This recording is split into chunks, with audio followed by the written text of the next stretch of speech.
अयोध्येतील राम मंदिराच्या प्रवेशद्वारावर आज हत्ती, सिंह, हनुमान आणि गरुडाच्या मूर्ती बसवण्यात आल्यात। फिक्या गुलाबी रंगाच्या बलुआ दगडांच्या या मूर्ती आहेत। राजस्थानच्या बन्सी पहाडपूर गावातून हे दगड अयोध्येमध्ये आणण्यात आलेले आहेत आणि प्रवेशद्वारावरती या भव्य दिव्य अशा मूर्ती आज विराजमान केल्या जातील।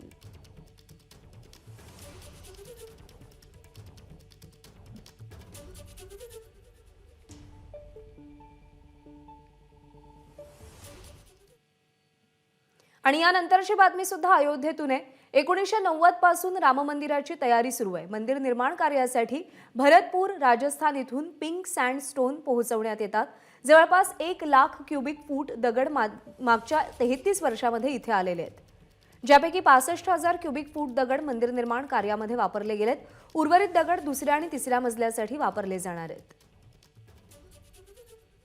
या संदर्भात विश्व हिंदू परिषदेचे प्रवक्ते शरद शर्मा यांच्याशी बातचीत केली आहे गणेश ठाकूर यांनी।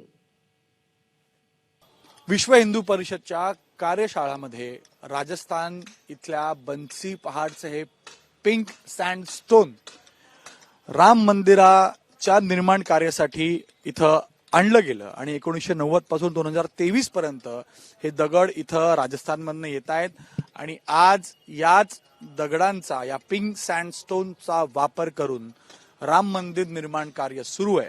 आज गर्भगृह इथे बनलेला आहे, पण 3 मजली हे राम मंदिर होणार आहे आणि यासाठीच हे दगड, याच्यावर काम केलं जात आहे। हे कारीगर आहेत जे देशभरातून इथं बोलवले गेले आहेत आणि हे पिलर्स आहेत ज्यांच्यावर आता काम सुरू आहे।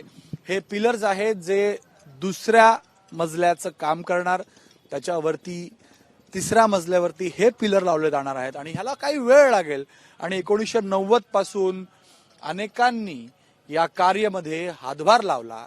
हे दगड इथे आले, हे पिंक सँडस्टोन इथे आले आणि आज याच दगडांना राम मंदिर, भव्य आणि दिव्य असं राम मंदिर बनतंय। ह्याची कहाणी वेगळी आहे। अनेकांचे बलिदान याला लाभले आहेत।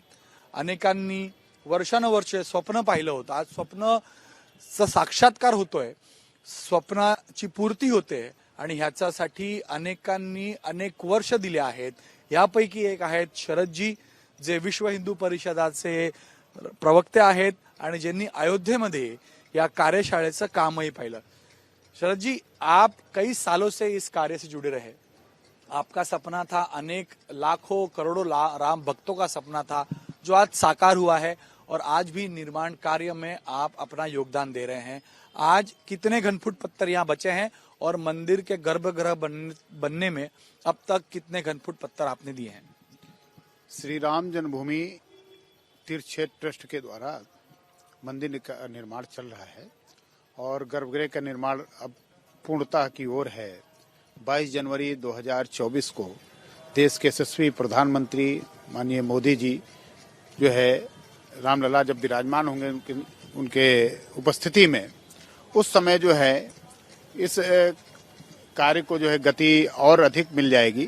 पुढचे काही दिवस असंच काम सुरू राहील आणि 22 जानेवारी रोजी जे संकल्प होतं त्या संकल्पाची पूर्ती होते, स्वप्नाची पूर्ती होते आणि अनेक राम भक्तांचा जो विश्वास होता रामाला आपल्या मंदिरात पाहण्यासाठी, त्यांच्या घरी, त्यांच्या गर्भगृहामध्ये पाहण्यासाठी, टेंटमध्ये नाही, त्याची पूर्ती होताना आपल्याला आज 22 जानेवारी रोजी दिसणार आहे।